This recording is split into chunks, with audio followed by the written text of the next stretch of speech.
Hey guys, welcome back to the Kings of Legacy show. And today we're going to be talking about the number one key to any relationship.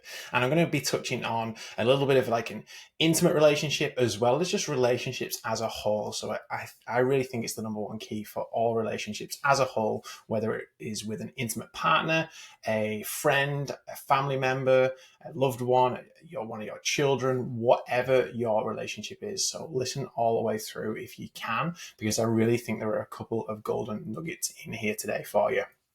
And it's the number one skill and the number one key to any relationship is the skill of being able to listen.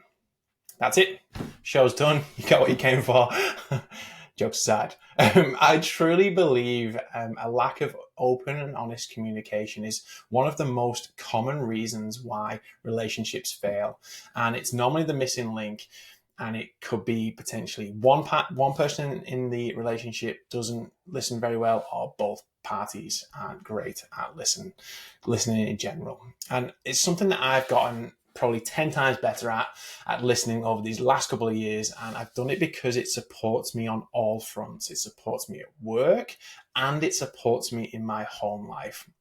And it's allowed me to progress professionally by allowing my clients to go deep and fully share things that they may have never even spoken about before to anyone. And it's also allowed me to deepen my relationships with my wife and children as well. And the best part about this is that anyone can do it. You aren't just born being like some kind of great listener. You learn, you evolve, you understand, and you develop it just as you would any other skill. And that's what listening is. It's a skill that you can improve on. And I want to share quickly with you a little story that illustrates what can happen when someone doesn't listen and just tries to jump in and fix. And this particular example will be great for any of you guys with kids right now, because I remember a time when I was on the playground as a kid, and I grew up in England, and we used to play soccer like all day, every day, essentially. And this one particular day, we were playing soccer on the concrete out the front of the school, and it was before school had even started. I remember I saw a little bit of a pathway up the pitch down the line, and I was running with the ball at my feet, and I got tripped over, and I landed on my knees pretty hard, which, as you can imagine, it took some bark off my off my knees when I landed on them, and it gave them a good scuff up. And as I rolled over and looked at my knees, they started to bleed, and I began to cry. And I was pretty young at the time, and I remember a grown up. I don't remember actually who it was because it was all a bit hazy. It was all a bit much for me at the time. But I remember a grown up come running over and they picked me up, and I think it might have been like a teaching assistant or someone who wasn't there quite frequently. I can't remember exactly who it was, but I remember them picking me up and saying, "Shh, boys, don't cry. Be brave." Now, before I get sidetracked with that, um, with that particular story, the point I want to make here is that in that moment, all I needed was someone to create a safe space for me and listen. Be there for me and just listen and let me ride out my emotion. Or I probably had a couple of emotions at the time.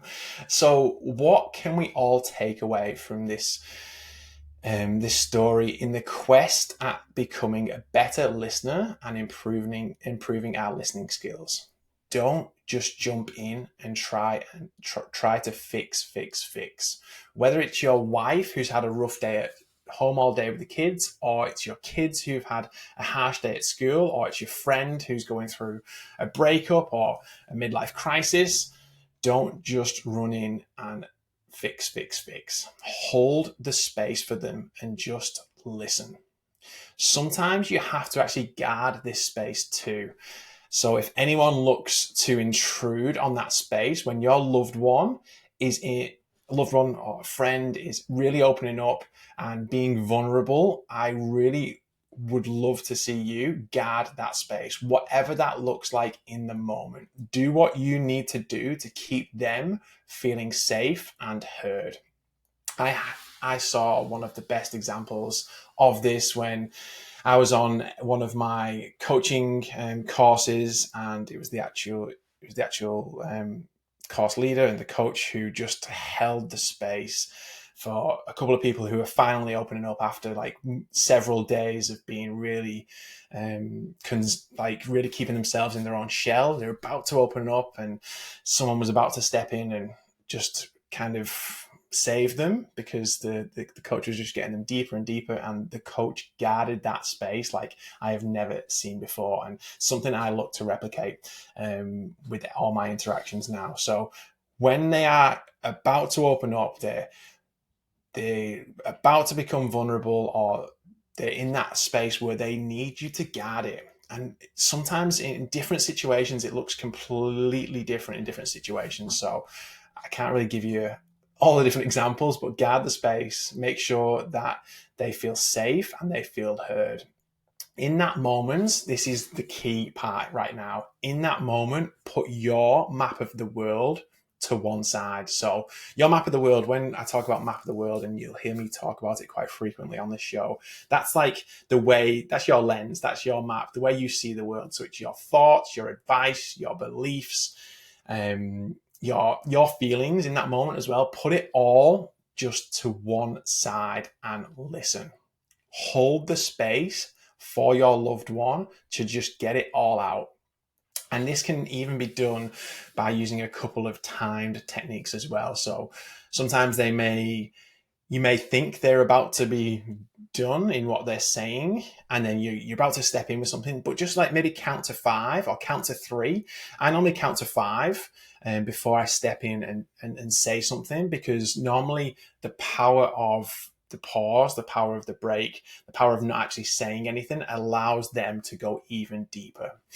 Listening, when done correctly, isn't just nodding your head and just aimlessly scrolling on social media or whatever it is that you're doing. Be present. Active listening is a skill, and it can be really priceless.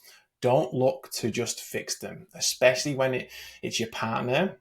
Even if you know the right thing that they should do, don't just look to fix them. This can be really, really hard to hold back on, like really hard. And you have to train this, especially with your partner or an adult who is who is fit and able and does not necessarily require your solution as like a life or death matter here. And one thing that comes into my mind when I do this myself personally is that it's that moment in the movie Braveheart. I don't know if you would have seen it, but it's that moment where he's like going, hold, hold, hold. That's what's in my head. So if that helps you just not to step in, think of that Braveheart moment. Only when they ask for your advice or opinion do you present it, not before. Remember, park your map of the world to one side. They might not even ask for it either, which can be even better, because they may have already found the answer or the resolve within themselves, which is amazing. Remember, they are not broken, so they don't need fixing. Guys, thank you so much for tuning in today. I hope you got a couple of little golden nuggets and takeaways from it. As always, please smash that follow button, or like us, or wherever you're watching this content. Please take some action after this. Maybe even leave us a review. I would really appreciate it. And until next time, legends, I will see you very soon.